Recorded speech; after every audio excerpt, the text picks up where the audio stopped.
Hey, it's Carlin here, all on my own this time. And I hope you enjoy this journey I'm about to take you on. I just turned 50 recently, and I've been reflective of the different roles I've been embracing, the roles I've been unbecoming, and the ones I'm becoming. And if you've been listening to me for any length of time, you know that I'm the type of thinker who thinks in these sort of broad, explosive spirals and never in sort of one distinct silo. So, as I was planning the things I wanted to share with you in this episode, I thought, oh man, this should probably be 3 different episodes. But alas, it is not, because I can't help but bring all these things together. And I think you'll enjoy that as well. At least I hope you will. Going to talk about the teaching I've been doing through the universities. I'm teaching a module at the University of Alberta on entrepreneurship and entrepreneurial thinking and creating possibility for problem solving and solutioning for others while creating work that's really meaningful for ourselves. I'm going to share a little bit about that with you, as well as an opportunity that you could get in on some of that too. So stay tuned for that. I'll be talking about how I'm embracing 50 and all of these shifts and changes and uncertainty and embracing my inner crone and what that means. And I think there's a lot about our cultural shifts and value of women and generativity and fertility and productivity and what that looks like as we shift into this second half of life and how I'd like to be in that time. And I'll be talking about some of the great conversations we've been having in Activate Vitality on some of these themes around becoming our most authentic selves, working in ways that fit us in our changing lives and roles, and the unbecoming of what you were trained to be as you become more authentically you. I honor this moment where I can acknowledge that I'm recording here in Calgary, which sits on the traditional territories of the Blackfoot Confederacy, the Siksika, the Kainai, the Piikani nations, as well as the Tsuut'ina Nation and Stoney Nakoda nations of Bearspaw, Chiniki, and Wesley. This land is also home to the Métis Nation of Alberta, Region 3. In Blackfoot, this place is called Mokinstis, which is a reference to the Elbow in the Elbow River. I share this with you not as a formality, but because today's episode is partly about questioning the structures and systems we've inherited without examining them, and that has to include colonial ones. The land I live and work on carries history that deserves more than a quick sentence, and I'm still learning what it means to sit with that honestly. You're listening to the Brave OT podcast with me, Carlin Nink. This podcast is all about empowering occupational therapists to step up, level up, blaze some trails, and maybe engage in a little conscious rebellion in service of our profession, our clients, our work, our businesses, and living our mission wholeheartedly. We are all about keeping it real, doing hard things, unhustling, being curious, exploring, growing through our challenges, and finding joy, fulfillment, and vitality as we do so. Really, we're OTing ourselves and each other. I hope you love this episode. So I'm releasing this toward the end of April, and I turned 50 on April 1st. No joke. As my 50th birthday was coming, I didn't feel that sense of dread. I know growing up hearing women, oh, 49 forever or 39 forever, or don't ask a woman her age. And I proudly have been sharing that I'm turning 50. I feel very grateful to have the health I do at 50, and I'm working on improving that. I'm grateful to have the career I do at 50, and it's an honor to be here. I've lost family members too young, and my dad died at 59. That's only 9 years from where I am now. And I really want to embrace with gratitude being 50 and being any age, really. We celebrated by having loads of friends and family into a local cafe where we brought in a musician who we've all enjoyed listening to since I was 18.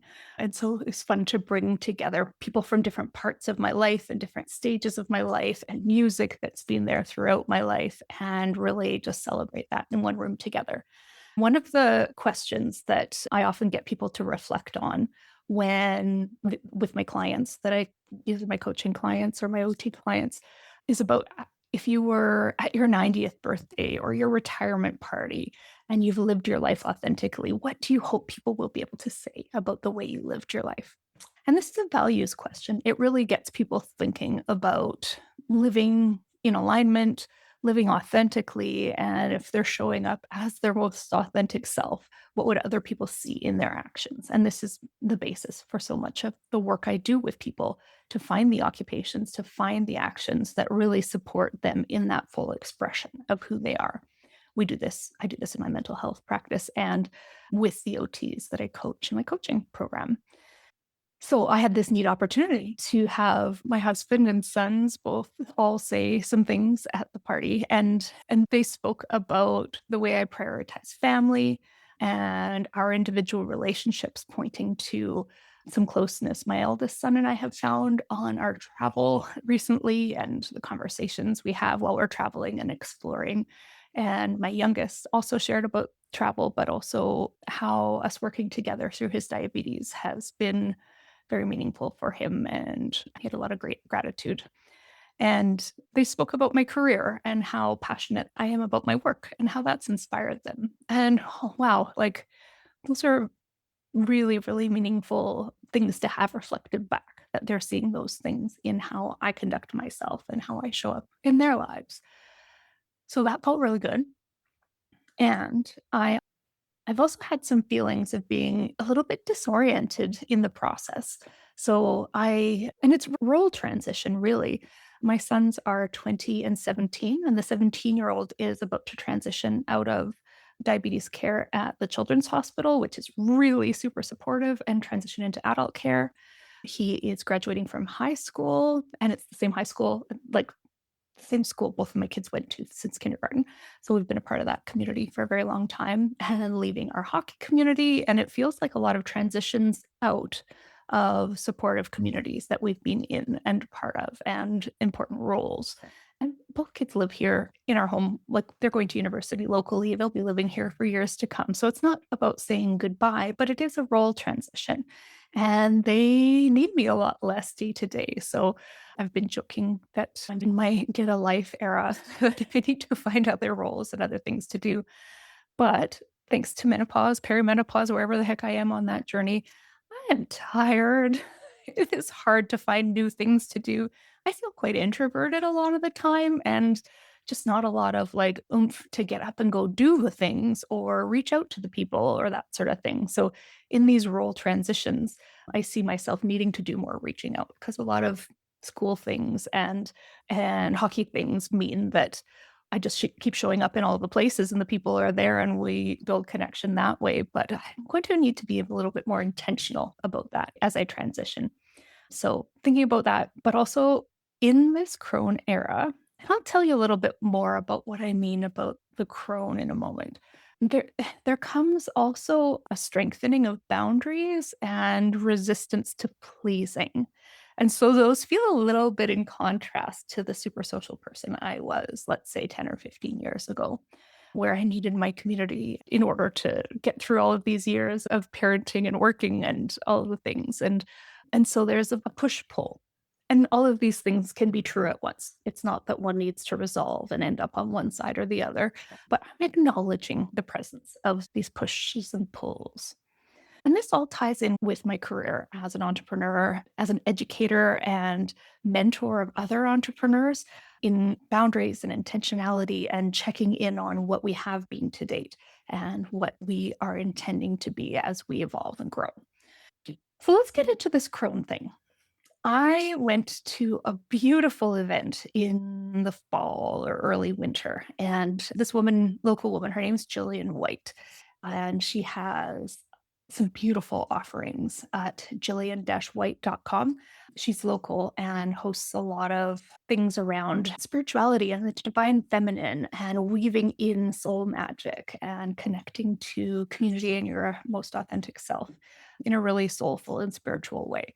So I've been watching her from afar and sometimes a little closer for years, but she was putting on this event that was about creating your crone doll with needle felting. And so I made mine, if you could see this on video, I'm posting these podcasts on YouTube as well. And so I'll make sure the video version goes up. But this is the crone doll I created that day, that weekend. I think we went 2 days. And it was my first time needle felting, and that was really fun. And just being around women who are embracing this transition of age.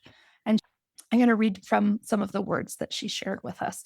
She shared so many beautiful words, and I share some snippets with you. She says that women have always carried three great archetypes within them: maiden, mother, and crone. The maiden is the spark. The mother is the flame. The crone is the glowing ember, steady, ancient, and alive. And in our culture, the crone is one of the most feared, misunderstood, and erased. We live in a world that worships youth and productivity, a world that tells women their worth is tied to beauty, fertility, and service. So when a woman enters the season of perimenopause and menopause, she's often told subtly or loudly that she's fading. But the truth is the opposite.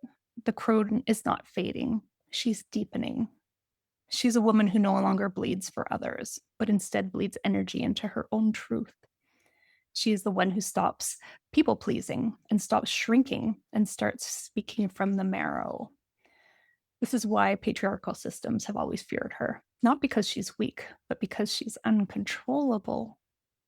An older woman cannot be easily silenced. She knows who she is. She sees through power games. She understands cycles. She carries memory. She has survived enough to trust her own knowing. And so society learned to caricature her, wrinkled, wicked, dangerous, invisible. Because a woman rooted in her power is dangerous to systems that depend on her self-doubt. But here's the sacred truth. The crone is not the end. She is the threshold. Jillian goes on and has so much to share. Attending this event in the early winter was really powerful because these were things I was feeling. These were things that I was embracing, and it was beautiful to be in a circle of women. Do check out Jillian's offerings along these lines or others.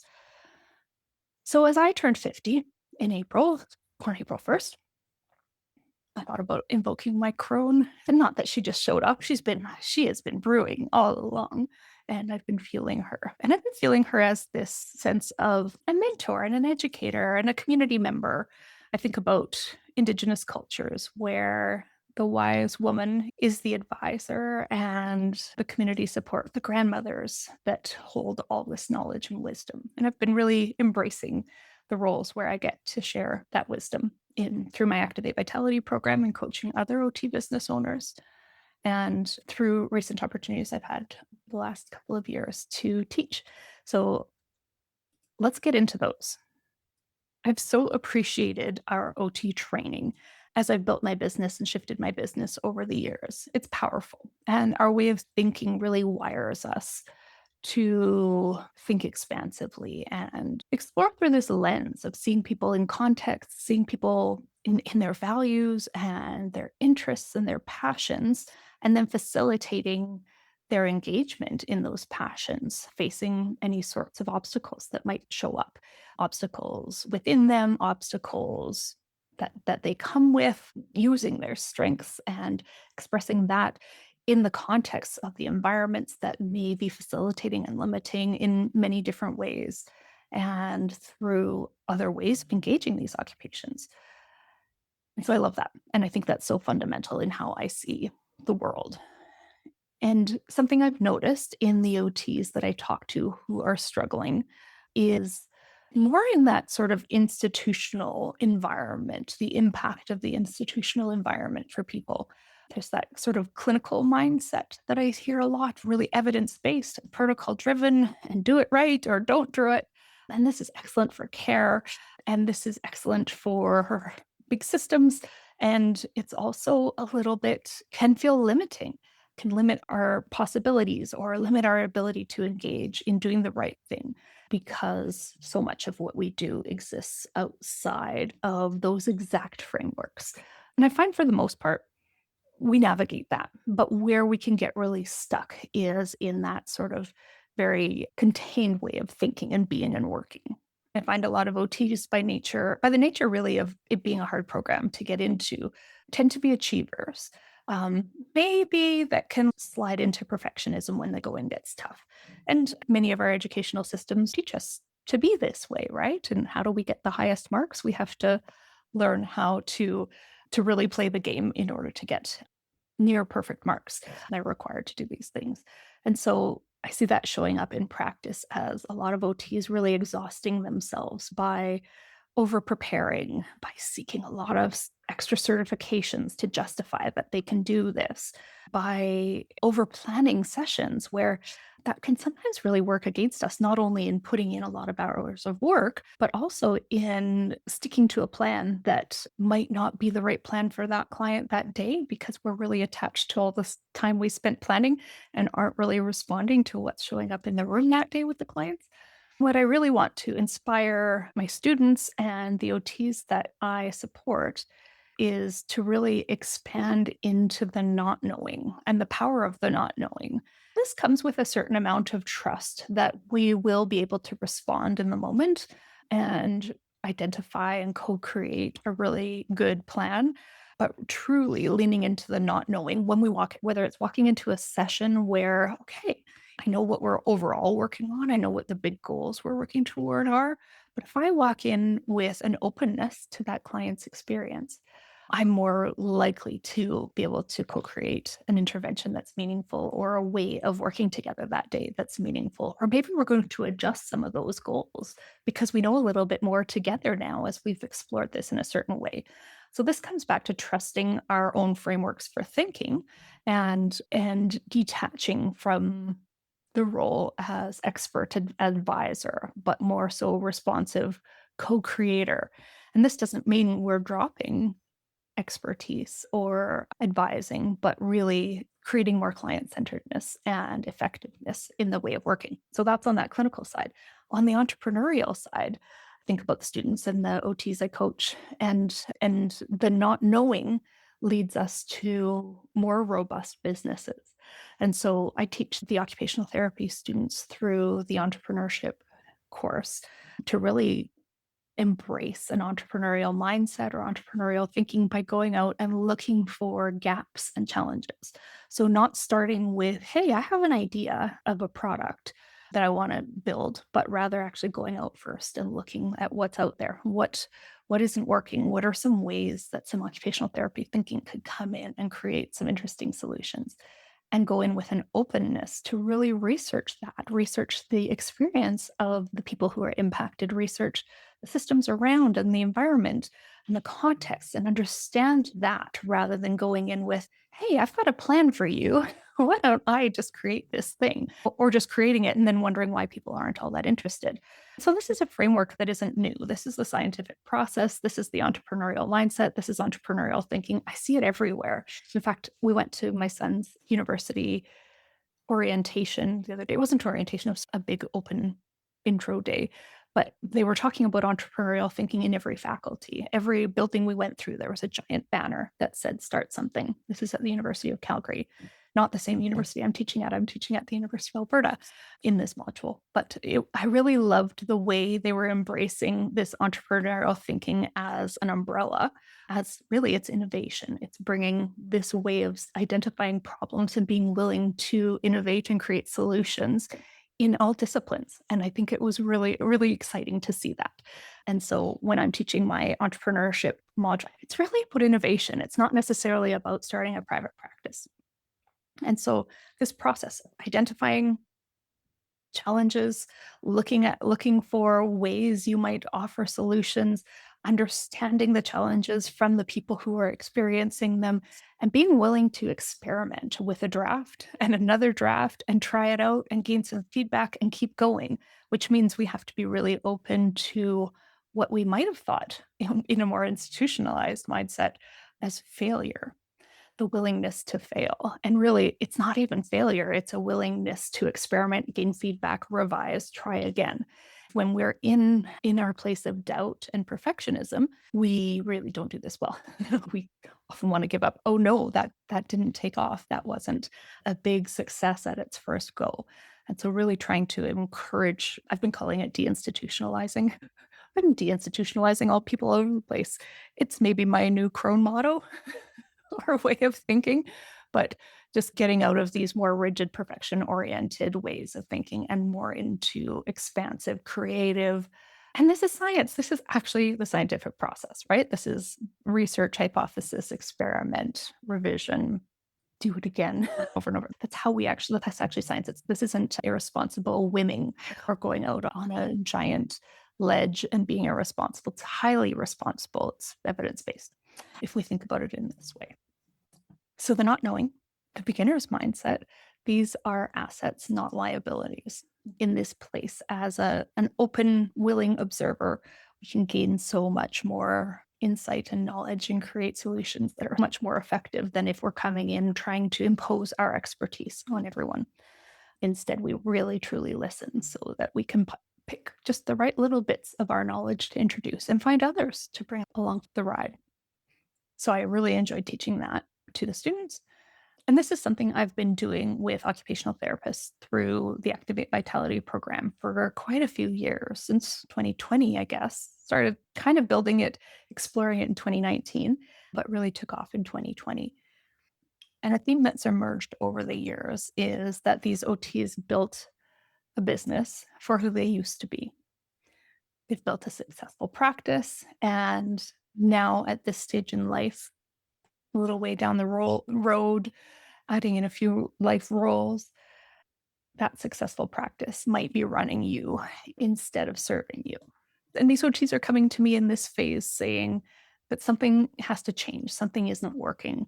This was the business that served, but now isn't really fitting. Maybe it's really running the show. It's really taking over, the sort of victim of their own success. And not everybody wants to hire a lot of contractors and manage a team. Sometimes the wish is to kind of bring it back to the business that's sustainable, that is joyful, that gives them that freedom and flexibility that they were first seeking, rather than the big job they've created for themselves in the process. And many of them think to switch to that sustainable, meaningful practice that provides enough freedom, flexibility, and income, that maybe that's a failure. Are they giving up on the big thing that they built? Are they giving up on the dream of having the big thing? Because really, if they've got this long waiting list, shouldn't they be serving them all? Shouldn't they be growing their business to serve them all? And maybe that is the solution. But sometimes it takes a little bit of figuring out how and what you actually want in the process, if that is the end result. And that's the stuff I do with them. This is where I'm bringing my experience in working with adults in using acceptance and commitment therapy to really help us get clear on what's most important to us, to really help us identify what is and isn't working, where sometimes the emotions and thoughts are getting in the way, and where we can find that way to the truth and that way that feels more flowy and aligned in the way we're working and how that integrates with our lives. You probably aren't the person today that you were 10 or 15 years ago when you graduated or when you started this business. And that's a great thing. It's a beautiful thing. You've got to keep evolving. And you can keep evolving your business as well to suit you. But it's hard to do on your own. We live in these private practice silos where who do we talk to? Who are our community members on this? And that's what I've created with Activate Vitality. We have a community of these types of expansive thinkers, people with lots of ideas, lots of interests and passions and different ways of working, but trying to find a way to revise and make it really work for them. No surprise, a lot of us have ADHD in there. It's not a requirement, but sometimes it feels a little bit contagious. That means we also have lots of great strategies to share amongst us. Something I've loved about the way I've been able to shift my business over the years is that in shifting from an entirely private practice focused business, like I had up to 2019, 2020, is that now there's enough spaciousness in my week, in my month, in my year, that when interesting opportunities like, hey, Carlin, do you want to teach a course on something at the university? Or can you collaborate on this? Or I have an idea for that. When those things come up, I can explore, maybe I could actually do that. Maybe there's room for that already. Maybe there's room to experiment with that with you. And then some of us get into the saying yes to all of the things and then losing all the spaciousness that we were trying to build. So we do a lot of discernment and exploration together. For some of the OTs, it's authenticity we're moving toward. For others, it's professional identity. Which professional box do I fit in as I've been trying these different things? Or is it maybe actually who do I help? And what's the most effective way to get to helping them? We have a lot of multi potentialites within our community, and we tend to have great ideas and many skills. Should I niche down? Should I pick a lane? Should I narrow in? But I really love this too. Make room for that. There is a time to niche down, but sometimes it's having a niche down website for one service and also being able to do the other things. We can work in ways that really embrace our multi talented and multi passionate selves without stagnating ourselves, starting to see time in three dimensions. So often when we have all these ideas, it feels like we need to do them all now. So I really encourage us to have a place to store those other things. Which ones are we going to focus on in this season? And which ones might bubble on the back burner for a little while and you pick up next season or next year? Or maybe they'll evolve by the time you get to them. But we don't have to do them all now. And that doesn't mean we're saying no to them. It means we're saying just not at this moment. An ACT acceptance and commitment therapy really helps us with that discernment. Am I saying yes to all of the things from a place of values alignment or from a fear of disappointing others? Am I not making a move on that thing because it's not the time and that feels values aligned, or because I'm afraid I'm going to fail? We use ACT to really help us get into that and overcome the things that might be getting in the way, but get clear on the why. And then we can work on the how. So there's a lot of strategy in this process through Activate Vitality. ACT is the act in Activate Vitality. If you didn't know, it's capitalized for a reason. So we're bringing an ACT to help us with that discernment, to help us with those tools.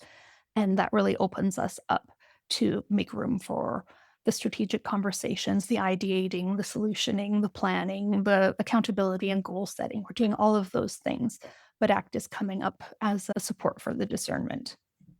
So to bring it back to turning 50, I am finding that there's a flavor of freedom, but it doesn't feel like poof, easy breezy.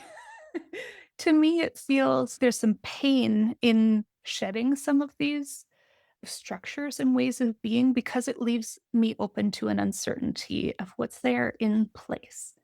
And there's also in creating freedom through discernment, there's a sense of, sort of being done with performing and certainty and productivity and availability for systems that don't really serve. But there's also a feeling of that almost feels like PDA. PDA stands for pathological demand avoidance, kind of a yucky term in the pathological. And I would say what I'm experiencing certainly wouldn't be characterized as pathological, but there is demand avoidance. There's a feeling of, yeah, I don't do stuff I don't feel like anymore. If I don't want to, I don't. But sometimes there's stuff that I don't really feel like doing that needs doing. And so in that push pull of, do I feel like doing this? Do I want, like, how am I accessing that?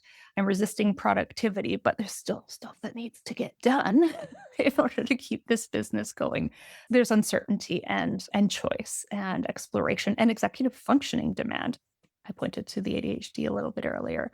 So I lean into naming that. I lean into embracing being a neurodivergent crone. Maybe is that my new podcast name? The neurodivergent crone. It could be. Who knows? Maybe that already exists. But the resistant to be consistent, to be visible, to scale, to grow, to niche down. I don't want that. I want some visibility, but in a way that's serving connection, serving to connect, serving to inspire, serving to challenge ways of thinking that maybe aren't serving us. If you see me being a little bit contrary in Facebook discussions, that's my motivation. It's challenging us to think about why we do things in certain ways. What are you noticing as you become who you are in this stage of life? and which things you're shedding and letting go of. I'd love to hear more about that. I see an appetite for meaning and connection, for honest contribution, an appetite for community with other women who get this, and men. Honestly, we've had a few wonderful men in our Activate Vitality program, and men who are going through similar life transitions and explorations, and wanting to find that alignment and attunement as they navigate the ways of working that work for them. Lindsay, one of the OTs who participated in Activate Vitality a few years ago, she talked about truly accepting that we're not meant to walk this journey alone and releasing ourselves from the guilt of not succeeding with OTing ourselves. That was a really powerful phrase. She needed community, she needed connection in order to find her way. I remember when Lindsay first started working with me, she said, I think I need a time management coach. And I gave her one of my Activate Vitality planners. And she said, there are not enough lines in the day for all of the things. Like, could you make a version that has more lines? And I went, oh, and that's something to explore, the not being enough lines. And when I last saw her, she told me that she read her height in books last year. She stacked all the books up and she read her height in books. That is a person who has enough lines in her day. And I loved seeing that.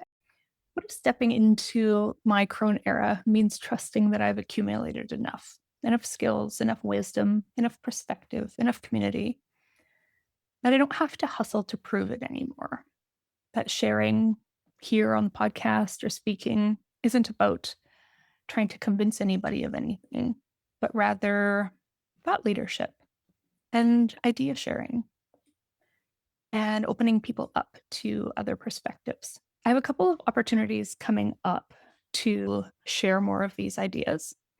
One of them is that Activate Vitality is currently accepting new members. So if the stuff I've been talking about here is something that you want to embrace as an OT in this phase of life, as a business owner in this phase of life, who's making some transitions and needs some community to sort through how you make adjustments, let's set up a call. We'll chat. I'd love to chat with you. And the other one is a workshop. I'm going to put on a workshop on entrepreneurial thinking. So I'm going to bring in some of the concepts I've been teaching to the university students. I'm going to be bringing this in an expansive way that isn't just about private practice and really thinking like an entrepreneur, innovating, problem solving, deinstitutionalizing. These are things you can do within your jobs, within your roles, product creation, and business, if that's what you would like. So I'm going to put a link to sign up for that in the show notes. I hope to see you in one of those things coming up. If you've been enjoying this podcast, I would appreciate if you would share it with others, share an episode with a friend who might need to hear it, and please rate the podcast on any of the platforms that you tend to watch us. Check us out on YouTube, where you'll see video versions of, I'm going to be posting a lot of older videos as well that never were posted in video form for those who like to see faces and connect, or just have the company of us on the laptop in the room with you as you make supper and things. As always, be brave, OTs.